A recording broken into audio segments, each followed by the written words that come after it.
Jalan Surabaya, Jakarta Pusat. Di sini berdiri kios-kios yang menjual barang-barang kuno dan antik. Di bagian belakang Jalan Surabaya tadi tergantung lukisan-lukisan palsu yang diklaim merupakan karya para maestro seni lukis Indonesia. Karya Hendra Gunawan yang dipalsukan misalnya berjudul Perempuan Penjual Ayam.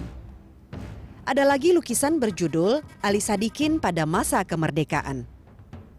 Ada pula lukisan yang didaku karya S. Sujoyono berjudul Barong. Atau ini, Balinese Temple karya Ari Smith. Ini lukisannya Pak Hendra? Iya. Oh, ini asli Pak? Enggak. Enggak?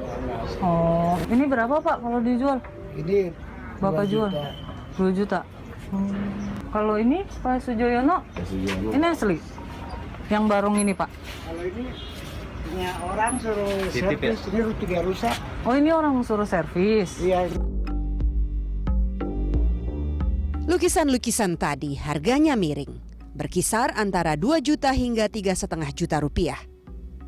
Seorang pemilik kios mengaku mendapat lukisan yang didaku karya Hendra Gunawan berjudul Ali Sadikin pada masa Perang Kemerdekaan dari seseorang yang mengaku masih keluarga sang maestro. Karya asli Hendra ini tahun 2016 lalu bernilai 33,2 juta dolar Hong Kong. Ini setara dengan 56,5 miliar rupiah. Itulah harga sebuah karya seni goresan sang maestro. Tapi tahu nggak berapa harga lukisan palsu dengan judul sama ini? Iya. Hendra Gunawan ya? Oh, kopiannya. Ini Bapak jual? Jual. Mau jual? Bapak dapat dari mana? Kadang-kadang saya ada yang bawa. Oh, ini mau dijual berapa Pak? Ini murah. 3,5. 3.500.000. Oh, plate sama iniannya ya? Tanda tangannya juga. Sertifikatnya ada Pak kalau kayak gini?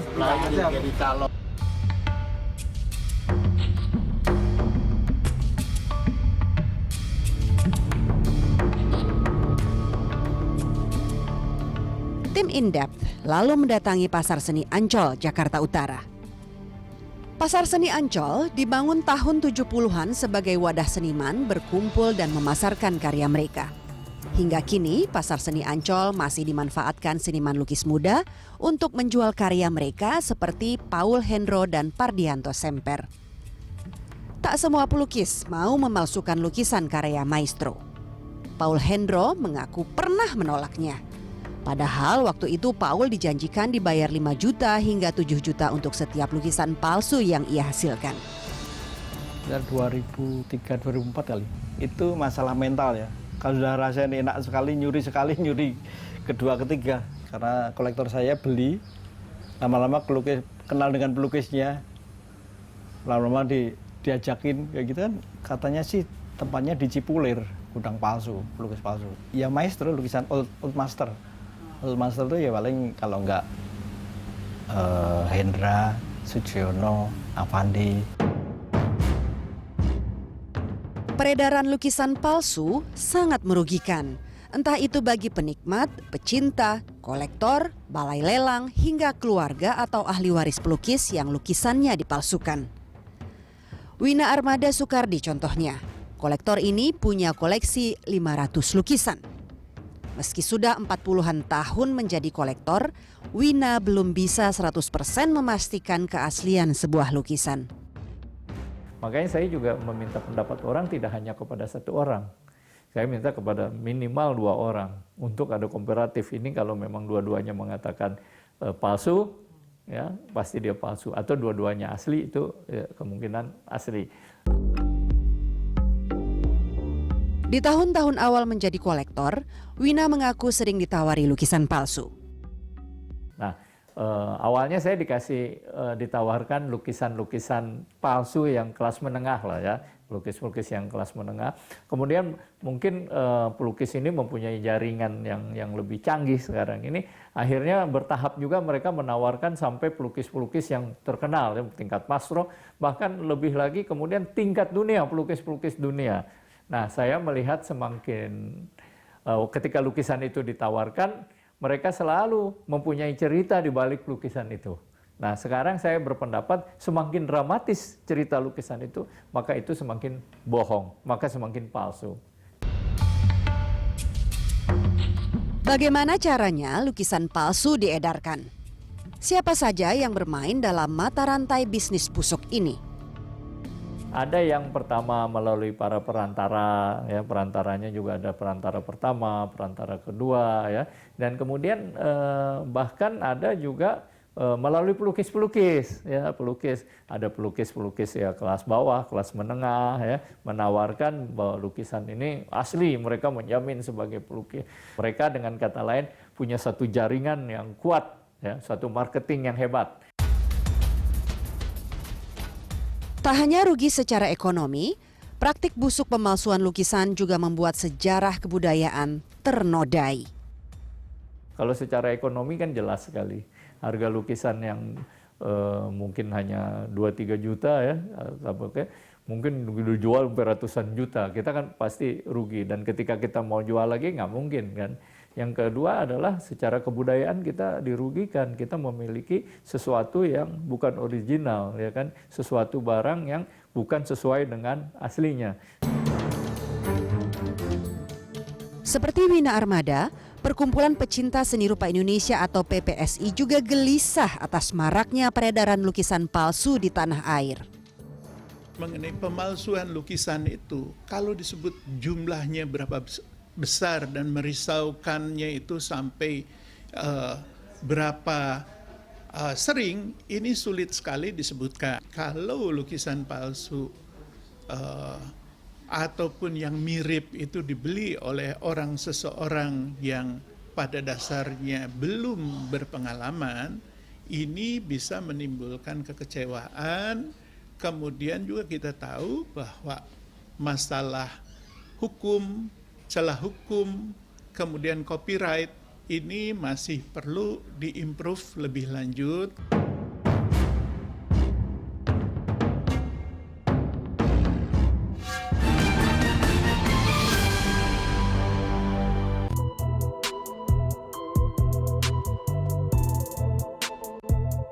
S. Sujoyono. Ia merupakan salah satu maestro seni lukis yang berpengaruh besar dalam dunia seni rupa Indonesia. Julukan Bapak Seni Lukis Modern Indonesia disematkan pada S. Sujoyono. Pak John, begitu ia disapa, menonjolkan kebebasan kreativitas individual yang berjiwa. Meski lukisan Pak John selalu menanamkan gaya lukisan yang berorientasi pada kesadaran melukis dari dalam jiwa, nyatanya lukisan sang maestro tak luput dari pemalsuan. Sepanjang tahun 1989 hingga 2017, S. Sujoyono Center mencatat ada 300 lukisan yang diaku dibuat oleh sang maestro. Padahal 300 lukisan tadi tidak ada dalam daftar karya S. Sujoyono. Salah satunya adalah lukisan dengan judul Sabda Alam. Dalam buku Melacak Lukisan Palsu, karya Perkumpulan Pecinta Seni Rupa Indonesia (PPSI), diungkap kolektor menyebut lukisan itu adalah potret istri S. Sujoyono, Rose Pandanwangi. Sesuai yang pernah ibu saya bikin statement, selama itu dikatakan bahwa Ibu Rose sebagai modelnya, ibu saya hanya bilang, itu bukan saya tidak pernah dilukis oleh suami saya seperti itu. PPSI mencatat, pemalsu lukisan S. Sujoyono memalsukan karya sang maestro bukan dengan cara menjiplaknya mentah-mentah, tapi memproduksi fraudulent painting atau membuat lukisan baru dengan cara mengutip karakter komposisi, bentuk, warna, tanda tangan, hingga tulisan tangan S. Sujoyono. Pemalsu juga menyesuaikan tema lukisan yang sudah menjadi karakter S. Sujoyono. Ya, kalau mendapati itu menyayangkan, karena dari hasil-hasil yang kami lihat, tambah ke sini makin banyak yang pintar sebetulnya, pelukis yang melakukan itu.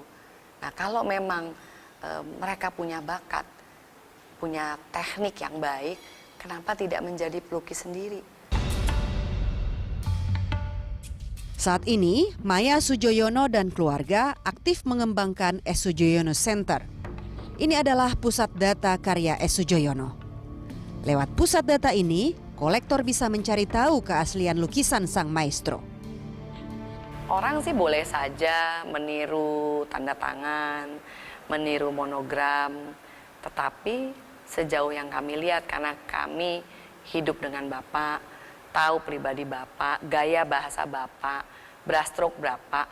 Jadi kita bisa terasa dari suasana, dari objek, dari judul, dari tulisan.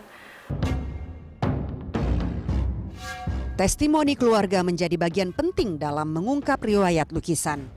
Namun beda cerita jika kolektornya ngeyel. Pernah ada lukisan dibawa ke rumah kami dan itu satu sedih aja gitu kan, lukis itu bukan karya Bapak dan karya Bapak yang seperti itu ada di sanggar. Akhirnya kita harus formally kasih tahu, Pak, ini lukisan karya Bapak yang seperti ini ada pada kita. Ngotot loh orangnya, loh mungkin yang di sanggarnya Bapak itu adalah yang palsu.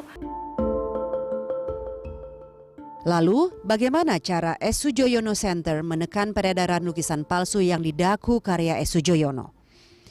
Maya mengaku sering mengadakan edukasi hingga level pendidikan paling rendah seperti PAUD. Jadi kami mengundang sekolah-sekolah dan sengaja di repro ini di setiap bagian yang ada seperti ini, itu adalah hasil research sehingga semuanya ini betul sejarah ada basicnya, nggak ada yang ngarang.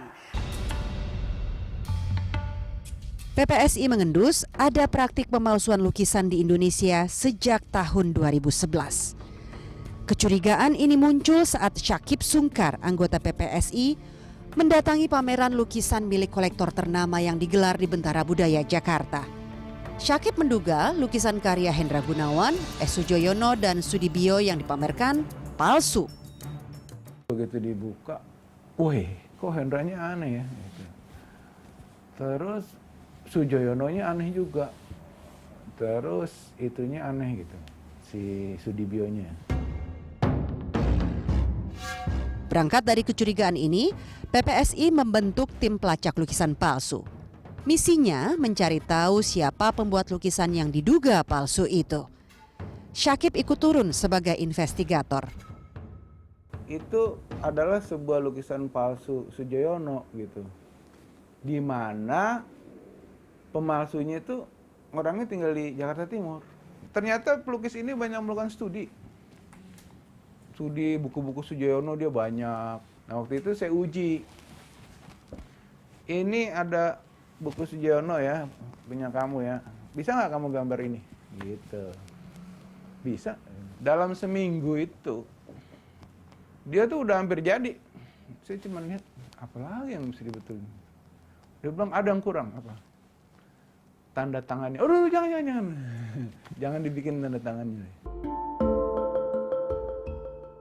Pemalsu lukisan itu tak hanya fasih menjiplak lukisan karya Sujoyono. Menurut Syakib, pelukis itu juga bisa menjiplak lukisan Hendra Gunawan. Syakib memesan lukisan Hendra Gunawan yang berjudul Penjual Ikan dengan membayar jasa 10 juta rupiah ke pelukis tadi. Berbekal informasi dari buku Melacak Lukisan Palsu, tim In-Depth mencari tahu pelukis yang disebut Syakib punya kemampuan teknik melukis mendekati goresan maestro itu. Kami mencoba mengonfirmasi tudingan PPSI kepadanya yang menyebutnya sebagai pemalsu lukisan. Ini memang karya saya, tapi dia bawa balik untuk diperbaiki. Ini Maksudnya apa di foto saya di belakang gini dia? Dia udah memang menjahat mereka nih. X menepis pernyataan Syakib yang menyebutnya sebagai pemalsu lukisan maestro. X mengklaim hanya membuat lukisan palsu berdasarkan permintaan dari Syakib. Iya pesan, mereka pesan. Prosesnya Bukan gimana? saya yang minta, mereka yang datang minta gitu sama saya. Saya bilang, buat apa bikin lukisan seperti ini? Saya bilang gitu. Dia bilang buat punya-punyaan aja, pengen punya, dia bilang begitu. Sakit itu yang punya biaya. Si Asyong liatin, Mas Amir. Nah rupanya mereka lagi mau beribut sama si yang sana kali. Sama siapa itu, di Jogja itu. Cuma mereka mau memperalat saya. Saya bilang, saya nggak bisa. Ini juga seperti dia bilang, ini dia pertama nunjukin saya nih, karya saya nih. Saya bilang, ini bukan. Saya bilang, saya nggak tahu nih. Yang ini ya? Ini dia bilang tulisan punya saya lah, apalah. Ngawur itu.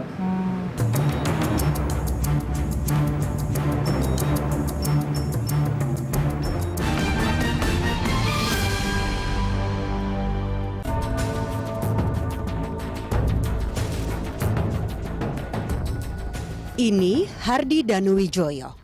Ia pernah pameran bersama maestro lukis seperti S. Sujoyono. Menyelami seni lukis selama hampir 50 tahun, Hardi paham betul seluk-beluk seni lukis. Ya, termasuk sisi gelapnya, yaitu bisnis busuk lukisan palsu. Soal ini, Hardi punya pengalaman tidak terlupakan. Jadi bermula tahun 2000 bulan November, itu presiden kita Gus Dur sama ibu negaranya Sinta Nuriyah Wahid.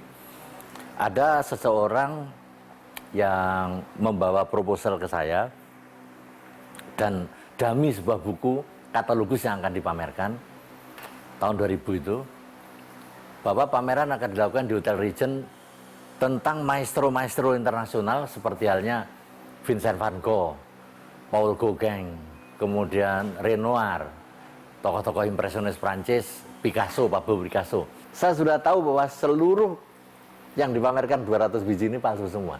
Kalau satu palsu, semuanya palsu, itu udah hukum. Nah, kemudian saya langsung kontak majalah Gama. Jadi begitu malam itu dibuka, disebar majalah Gama ini. Panitia kayak ditusuk dari belakang. Menurut Hardi, praktik memalsukan lukisan karya maestro berikut bisnis yang mengikutinya harus ditangani secara serius. Kalau perlu, para begundalnya dibawa ke jalur hukum. Investigasi oleh PPSI contohnya, mestinya dilaporkan ke penegak hukum. Itu kan mereka ini kan sembunyi-sembunyi prakteknya. Cukongnya ada gitu loh. Cukongnya ada. Cukong ini kalau penulis buku PSSI atau PSI ini jantan ya harus laporin polisi kalau PPSI. Jadi PPSI jangan teriak-teriak saja curang-curang atau bocor-bocor atau palsu-palsu, laporin. Itu permainan mereka aja. Kelompok ini aja yang pro lukisan palsu sama yang tidak pro lukisan palsu. Yang anti lukisan palsu hanya menunjukkan bahwa lukisan dia asli, yang lainnya palsu, itu aja. Itu tadi saran Hardi. PPSI lain lagi bicaranya. Kami sendiri ya artinya bidangnya yang paling bisa ya hanya memberikan edukasi, kemudian memberikan kira-kira beberapa tips yang penting, tapi masalah hukum dan copyright itu artinya di luar jangkauan dari PPSI. Begitulah, ada tindakan lancung berupa pemalsuan lukisan, tapi kita seolah tidak berdaya menggebahnya. Dan kita jangan terkejut, negeri kita memang tidak punya instrumen hukum yang memadai untuk menangani kasus pemalsuan lukisan. Kurator harus diberdayakan. Yang kemudian ahli-ahli konservasi, ahli-ahli restorasi. Harus ada punya laboratorium, lab. Sebelum ke polisi nanti dicengin sama polisi, buktinya gimana kamu ahlinya. Digital forensiknya harus ada, sanad itu harus dibangun itu sebagai struktur. Undang-undang yang ada juga punya lubang di sana-sini. Undang-undang hak cipta misalnya tidak banyak mengatur masalah pemalsuan lukisan. Dalam Kitab Undang-Undang Hukum Pidana atau KUHP pun, klausul pemalsuan yang dicantumkan cuma pemalsuan tanda tangan, merek, dokumen, dan uang. Undang-undang tidak mencantumkan penjelasan menyangkut penanganan kejahatan pemalsuan lukisan sebagai perkara yang spesifik. Itulah mengapa kasus pemalsuan lukisan biasanya hanya dijerat dengan pasal pemalsuan tanda tangan. Pemalsu lukisan karya para maestro biasanya dijerat jika si pemalsu lukisan membubuhkan tanda tangan palsu sang maestro. Jika tak ada tanda tangan palsu sang maestro di lukisan palsu tadi, jangan harap perkaranya bisa dijerat dengan hukum Indonesia. Ada pula kasus yang dijerat dengan pasal penipuan. Ini terjadi di Surabaya 7 tahun lalu. Waktu itu, lukisan yang diklaim milik S. Sujoyono dan Afandi masing-masing dihargai 200 juta rupiah. Praktik busuk ini terbongkar setelah si pembeli meminta sertifikat sebagai bukti lukisan tadi asli. Tapi si penjual tidak mampu memberikannya. Alhasil, perkara ini dibawa ke Pengadilan Negeri Surabaya. Dan Hakim Pengadilan Negeri Surabaya menjeratnya dengan pasal 378 KUHP tentang penipuan. Hukumannya ringan, hanya 1 tahun penjara. Mereka yang dihilir saja yang masuk penjara, sementara begundal lainnya, terutama di hulu, tidak bisa dijerat karena minimnya instrumen hukum. Kalau sudah begini, apa yang bisa diharapkan? Salah satu yang diharapkan dapat bertindak sebagai filter atau penyaring adalah kolektor dan kurator. Bahwa mereka tuh sebaiknya jangan membeli seni lukis karena nilai investasinya aja, tapi justru karena nilai seninya. Nah, kalau dia udah melihat begitu, artinya dia akan lebih terbuka kan. Jadi pelukis yang dia beli bukan hanya pelukis-pelukis yang mapan di pasar, tapi dia akan juga bisa membeli karya-karya yang dari perupa yang lain-lain lagi gitu. Kemudian si perupanya juga akan lebih bisa membuat karya-karya yang karakternya dia sendiri, bukan memalsu lagi. Untuk menekan peredaran lukisan palsu, tidak bisa diserahkan kepada orang per orang. Negara harus memfasilitasinya dengan membuat instrumen hukum yang lebih spesifik untuk menjerat para begundal. Ya, sebab pemalsuan lukisan tak hanya merugikan secara ekonomi, tapi juga menipu dan memalsukan sejarah perjalanan seni lukis Indonesia. Terus terang sekarang ini kelihatannya negara belum hadir dalam masalah pemberantasan lukisan palsu. Ya. Kenapa negara belum hadir? Pertama, belum ada orang dari pihak negara, penyidik yang expert